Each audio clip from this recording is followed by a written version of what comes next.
The Stamp Store presents SS Specialties Decorative Concrete Products, featuring EasyTop, the easiest countertop system ever.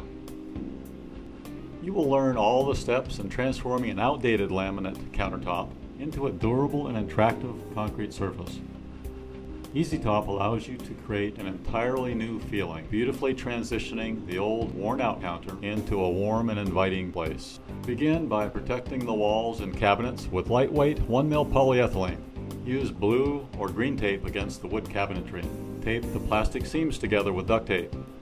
Don't use duct tape on the wood or the walls. Use heavier 6mm poly on the floor. Now you are creating a seamless envelope which will contain all of the construction debris. It's a good idea to turn down the HVAC system so the dust created during the construction process is not distributed throughout the house. Create a passageway for coming and going. Tape all other seams together. This way all the dust is confined to one area. Start off by removing anything not wanted in the new countertop design. The owner wants a different style backsplash.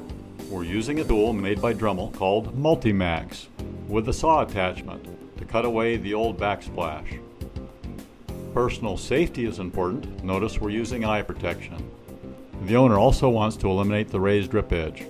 We're using a belt sander and heavy-duty 40 grit sandpaper. A safety tip: wear good quality particle mask, one that has 2 straps. We're using a shop vac to suck up as much dust as we can. It's important to rough up the total countertop surface. This roughing up process is called profiling. Profiling is important in achieving maximum bonding of the subsequent slurry coats to the substrate. You know, we could have chosen a simpler project for this instructional film. However, we wanted to show you how to address complexities like removing backsplashes and drip edges. Removing all the dust and grit is important between each process, not only for adhesion purposes, but also because the finishing of EasyTop product will be much smoother.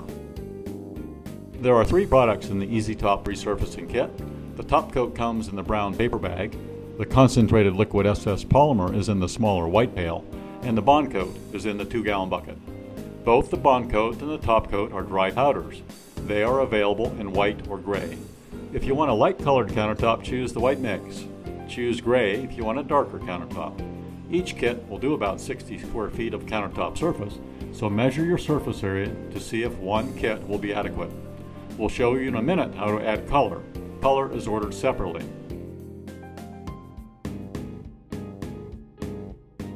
Add the half-gallon pail of concentrated SS polymer to 1 gallon of water. Rinse the pail, making use of all the polymer. Stir for a minute or 2. We will use this polymer for mixing the dry powders. The polymer is also spritzed onto the surface during the finishing processes. Now we're using the polymer as the primer, sealing off the substrate. The primer helps bond the EasyTop slurry coats we will be applying in a few minutes. You can use a brush or a roller.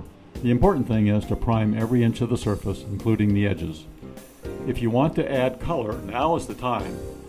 Easy Color is both a simple and precise way to color because it mixes in easier with less streaking than powdered color. And the syringe makes for very precise measuring. Give the bottle a shake so the pigment is more uniformly suspended before drawing it out with a syringe. We're adding 1 ounce of black EasyTop color to the entire 1.5 gallons of polymer. If you choose to color only a portion of the polymer, keep good notes so you can gauge how much color to add to achieve your desired results. Carefully measuring and recording the amounts of color you add to the polymer and how much dry powder you add to the polymer will give you predictable results. Take your time and be precise with your record keeping. You will be rewarded by the beautiful results.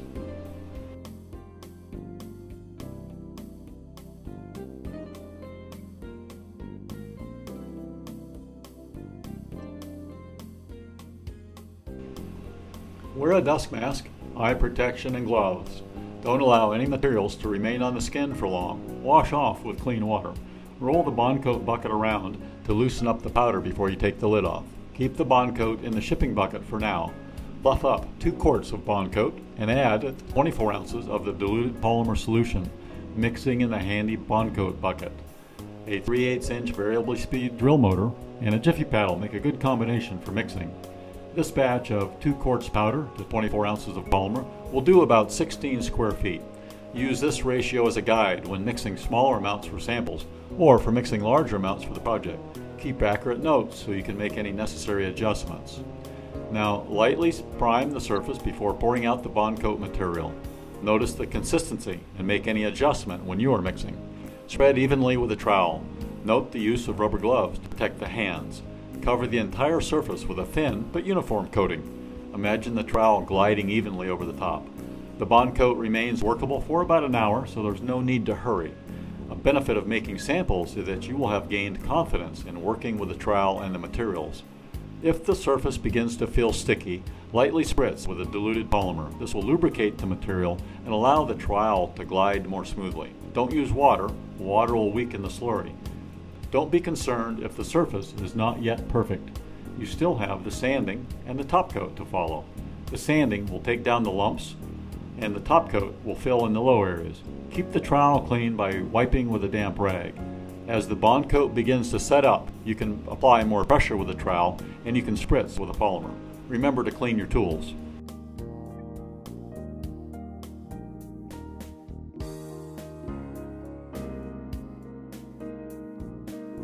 Allow the surface to harden, usually overnight. Longer is okay.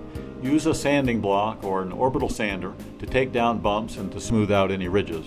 If you have high ridges, start off sanding with 40 grit paper and then move up to 80. When you have the high spots smoothed out, clean the surface thoroughly, removing every grain of sand and particle of grit. The next process is to apply the top coat.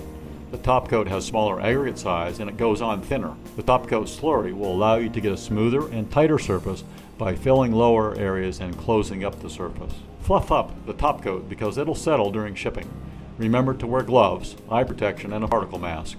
Slowly add the top coat powder to the liquid polymer, just as we did with the bond coat. The top coat will be slightly darker because we added the black and the top coat requires more polymer. Mix slowly and scrape the sides and the bottom. The ratio here is 16 ounces of top coat by volume to 8 ounces of polymer. Mix until the slurry is smooth and creamy, no lumps. Start with a light spritzing to prime the surface and then pour out a line of top coat material while the primer is still damp and spread using a trowel, the same as you did in the previous bond coat step. We're using a smaller trowel. You can use a larger one like you did before. It's okay if your trowel skills are not quite at this level. Get the top coat as smooth as you can. Remember, we still have a sanding step which will help smooth, and you can always apply one more top coat. Apply more pressure to the trowel than you did on the bond coat. Notice how smooth the top coat is becoming. As the top coat begins to set up, occasionally spritz with polymer, allowing your trowel to move over the surface more easily. Don't use water. The polymer spritzing will help achieve a smoother finish. Keep your trowel clean with a damp rag. Work the edges repeatedly and be patient. You have time.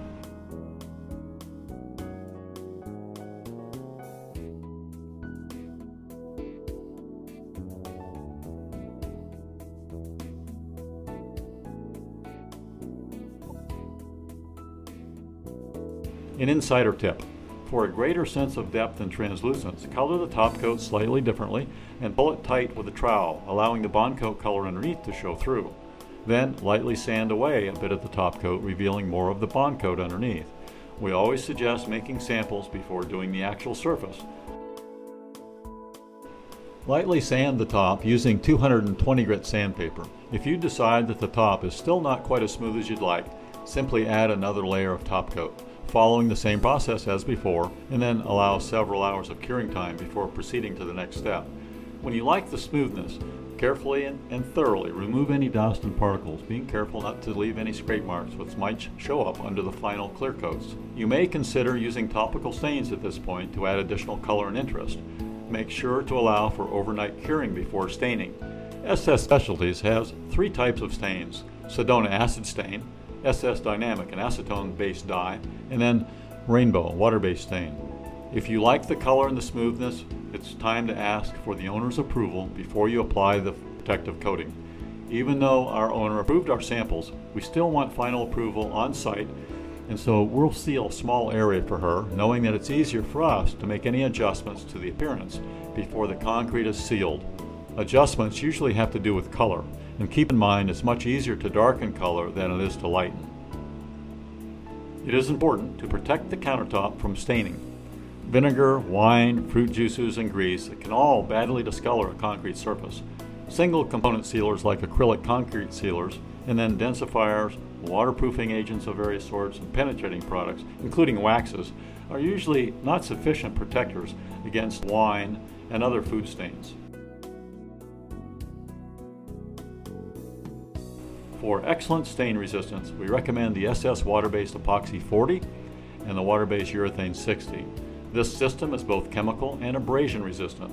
The epoxy primer is mixed 1 part A and 1 part B. The urethane top coat is mixed with 2 parts A and 1 part B. These products can be rolled or sprayed. We suggest 1 thin epoxy primer coat and 2 thin urethane top coats. The urethane top coat is available in either a matte or a gloss shine level. Other fine SS coatings are Epoxy, a shiny 100% clear epoxy 2-part coating, and this is a thicker coat. This is a high build product. We suggest this product if your top is not as smooth as you would like, because it will help fill. The optically clear and shiny Spartic is UV resistant and has the highest abrasion resistance of any coating, even though it's a thin mill product. All the SS coatings are FDA compliant, as well as having excellent abrasion, stain, and chemical resistance. Cherry Wax, a protective maintenance product, is also available in a gloss or a matte finish.